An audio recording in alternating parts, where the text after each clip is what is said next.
Um outro problema muito comum quando nós estamos negociando, seja em questões empresariais ou no dia a dia, até mesmo na família, é quando tem uma interposta pessoa representando interesses alheios. O que eu quero dizer?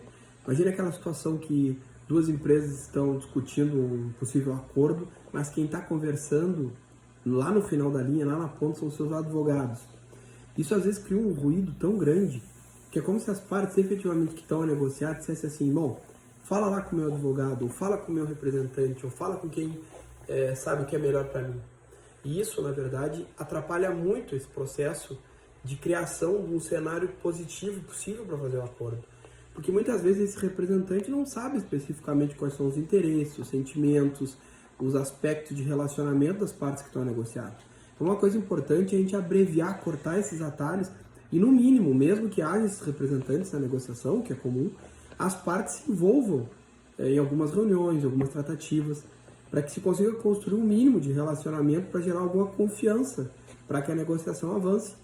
E existem outros casos que isso acontece também, por exemplo, em disputas familiares ou brigas familiares.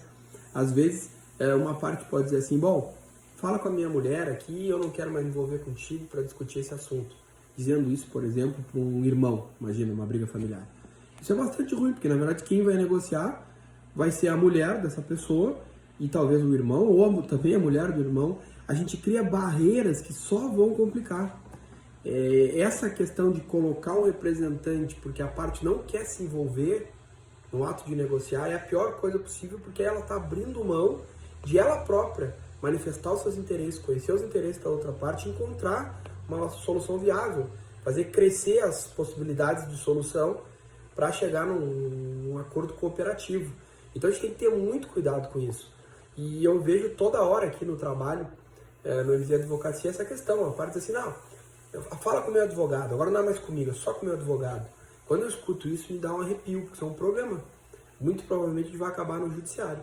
Porque se a parte não quer sequer dialogar para tentar achar uma solução comum, talvez ela não queira resolver então. Ou ela está com tanto receio, tanto medo de se envolver, que ela deixa aquilo para um terceiro. Mas terceirizar o ato de encontrar a melhor saída acordada não é a melhor alternativa.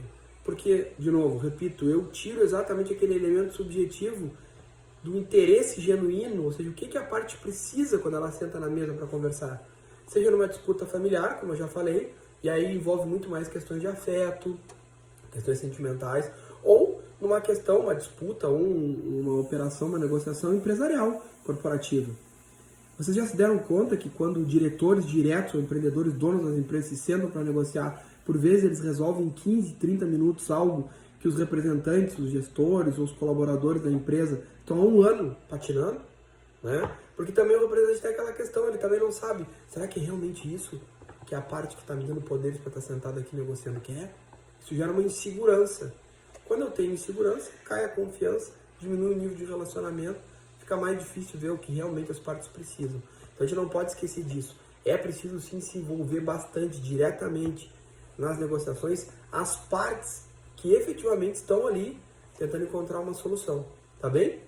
Grande abraço para vocês. Valeu!